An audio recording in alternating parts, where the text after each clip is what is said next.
بسم اللہ الرحمن الرحیم نحمده ونصلی علی رسولہ الکریم اما بعد بسم اللہ الرحمن الرحیم اللہم صلی علی سیدنا محمد وعلی آلہ وسلم۔ سبق کی ابتدا کرتے ہیں۔ حدیث مبارک ہے من یزمن لی ما بین لحییہ وما بین رجلیہ ازمن لہ الجنت۔ مشکل الفاظ کے معنی یزمن ضامنہ باب سامیہ سے ہے بمعنی ضامن ہونا، لحییہ بمعنی داڑھی، بین رجلیہ مراد شرمگاہ ہے۔ حدیث مبارک کا ترجمہ، جو شخص مجھ کو ضمانت دے جو اس کے دونوں جبڑوں کے درمیان ہے اور جو دونوں پیروں کے درمیان ہے تو میں اس کو جنت کی ضمانت دیتا ہوں۔ حدیث مبارک کا مطلب یہ ہے کہ جو شخص اپنی زبان اور شرمگاہ کی ضمانت دے دے تو نبی کریم صلی اللہ علیہ وسلم نے اس کو جنت کی ضمانت دی ہے۔ زبان کی حفاظت سے مراد یہ ہے کہ زبان سے فحش گوئی نہ کرے، چغلی نہ کرے، غیبت نہ کرے، جھوٹ وغیرہ نہ بولے، اور شرمگاہ کی حفاظت سے مراد یہ ہے کہ اس کو زنا کاری سے، حرام کاری سے اس کو محفوظ رکھے۔ تو جو شخص ان دونوں چیزوں کی حفاظت کا عہد کرے اور عمل کرے اس عہد پر، تو اس عہد کو پورا کرنے والے کو نبی کریم صلی اللہ علیہ وسلم نے ضمانت دی ہے کہ وہ جنت میں پہلے داخل ہونے والوں میں سے ہوگا۔ اب سوال یہ پیدا ہوتا ہے کہ جنت میں داخل کرنا یا نہ کرنا یہ تو اللہ تعالیٰ کا کام ہے، نبی کریم صلی اللہ علیہ وسلم نے کس طرح ضمانت دے دی؟ تو اس کے دو جواب بیان کیے ہیں محدثین نے۔ ایک جواب تو یہ ہے کہ نبی کریم صلی اللہ علیہ وسلم نے جو ضمانت دی ہے وہ بھی اللہ کے حکم سے ہی دی ہے، کیونکہ قرآن مجید کا فیصلہ ہے وَمَا يَنطِقُ عَنِ الْهَوَىٰ إِنْ هُوَ إِلَّا وَحْيٌ يُوحَىٰ۔ ترجمہ یہ ہے کہ وہ نہیں بولتا اپنے نفس کی خواہش سے، یہ تو حکم ہے بھیجا ہوا۔ دوسرا جواب یہ ہے کہ اللہ کا وعدہ ہے کہ جو شخص پاکیزہ زندگی گزارے گا تو اس کو میں جنت عطا کروں گا۔ تو نبی کریم صلی اللہ علیہ وسلم نے اسی ارشاد خداوندی کو نقل فرمایا ہے۔ حدیث مبارک ہے من احب للہ وابغض للہ واعطى للہ ومنع للہ فقد استکمل الایمان۔ مشکل الفاظ کے معنی استکمل بمعنی پورا کرنا۔ حدیث مبارک کا ترجمہ، جس شخص نے اللہ ہی کے لیے کسی سے دوستی کی اور اللہ ہی کے لیے ناراضگی رکھی، کسی کو کچھ دیا تو اللہ ہی کے لیے دیا اور صرف اللہ ہی کے لیے ہی دینے سے انکار کیا تو یقیناً اس نے اپنا ایمان مکمل کر لیا۔ حدیث مبارک کا مطلب یہ ہے کہ جب انسان اللہ اور اس کے رسول کو مانتا ہے نا تو اب اس کا کوئی عمل بھی اپنی خواہش اور نام و نمود کے لیے نہیں ہونا چاہیے، سب کے سب اللہ ہی کے لیے ہونا چاہیے۔ جیسے کہ قرآن پاک میں اللہ تعالیٰ کا ارشاد ہے قُلْ إِنَّ صَلَاتِي وَنُسُكِي وَمَحْيَايَ وَمَمَاتِي لِلَّهِ رَبِّ الْعَالَمِينَ، جس کا ترجمہ ہے کہ آپ صلی اللہ علیہ وسلم کہہ دیجئے کہ میری نماز اور میری قربانی اور میرا جینا اور مرنا اللہ ہی کے لیے ہے جو پالنے والا ہے سارے جہان کا۔ تو باب آدمی نے یہ دیکھنا ہے کہ مجھے کس سے محبت کرنی ہے اور کس سے بغض رکھنا ہے، اور محبت اور بغض ان دونوں کی بنیاد صرف اور صرف اللہ کی رضامندی پہ رکھے، اپنی خواہش یا دنیاوی مقصد کو مد نظر نہ رکھے، کیونکہ وہ یہ بات تو مانتا ہے کہ غلط دوستی کی وجہ سے بہت سے لوگ جہنم میں جائیں گے، جیسے کہ قرآن پاک میں بھی آتا ہے۔ اسی طرح جب وہ مال خرچ کرنے لگے تو پہلے سوچے کہ کہاں خرچ کرنا ہے اور کہاں نہیں کرنا۔ اس لیے بعض لوگ کہتے ہیں کہ مال کمانا اتنا مشکل نہیں جتنا اس کو خرچ کرنا مشکل ہے، یعنی قیامت کے دن 5 سوالوں میں سے جو ایک سوال ہوگا وہ مال کے بارے میں ہوگا کہ کہاں سے کمایا تھا اور کہاں خرچ کیا تھا۔ اب حدیث مبارک میں بار بار اللہ تعالیٰ نے فرمایا کہ ان چاروں کاموں میں ہی اخلاص ضروری ہے۔ اخلاص تو اب ہر عمل میں ضروری ہے، تو ان چاروں میں تخصیص کی کیا وجہ ہے؟ تو اس کا جواب یہ دیتے ہیں کہ ان چاروں اعمال میں انسان کی خواہش اور نفس کہیں نہ کہیں اس کا دخل ہو جاتا ہے، اس لیے ان چاروں اعمال کو خصوصی طور سے ذکر کیا گیا ہے۔ حدیث مبارک ہے من انذر معسرا او وضع عنہ اذلہ اللہ فی ظلہ۔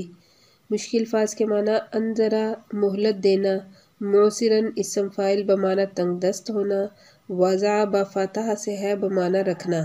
حدیث مبارک کا ترجمہ: جو شخص تنگ دست کو مہلت دے یا اس کے قرض کو معاف کر دے تو قیامت کے دن اللہ اسے اپنے سائے میں جگہ دے گا۔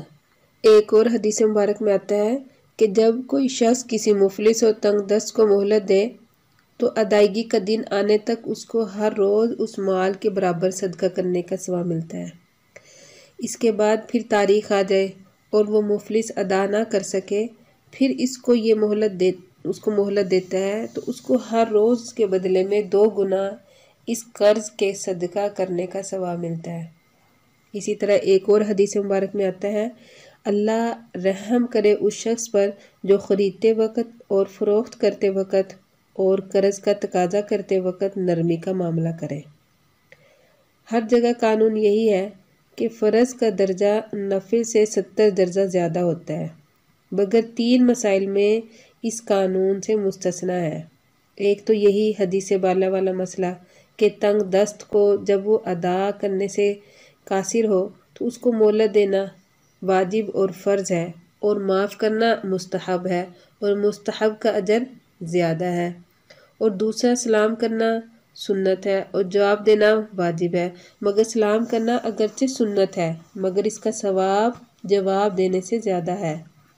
اسی طرح تیسرا عمل ہے کہ نماز کو شروع کرنے سے پہلے وضو کرنا فرض ہے اور وقت کے داخل ہونے کے ساتھ وضو کرنا مستحب ہے، تو یہاں پر بھی مستحب کا اجر فرض سے زیادہ ہے۔ حدیث مبارک ہے، من کذب علی متعمدا فلیتبوأ مقعدہ من النار۔ مشکل الفاظ کے معنی: تبوّا بمعنی ٹھہرنے کی جگہ، مقعدہ باب ناصرہ سے ہے بمعنی بیٹھنا۔ حدیث مبارک کا ترجمہ: جس شخص نے میری طرف جان بوجھ کر غلط بات منسوب کی تو اسے چاہیے کہ وہ اپنا ٹھکانہ جہنم میں بنا لے۔ حدیث مبارک کا مطلب یہ ہے کہ اس بات پر علماء کا اتفاق ہے کہ جس شخص نے آپ صلی اللہ علیہ وسلم کی ذات اقدس پر کسی ایسے عمل یا بات کو منسوب کیا جو آپ صلی اللہ علیہ وسلم سے ثابت نہیں تو اس کا یہ عمل حرام اور کبیرہ گناہوں میں سے ہوگا۔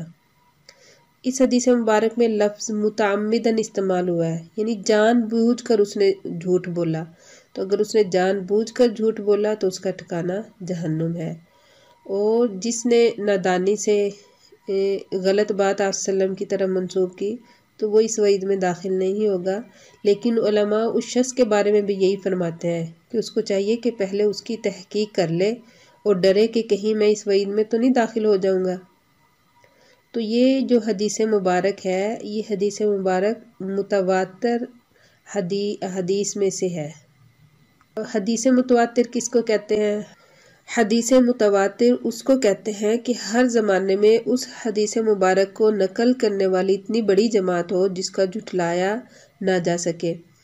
اس حدیث مبارک کو نقل کرنے والے صحابہ کی تعداد تقریباً 62 ہے اور ان میں 10 مبشرہ بھی داخل ہیں، تو اس لیے یہ حدیث مبارک ہے، من خرج فی طلب العلم فہو فی سبیل اللہ حتی یرجع۔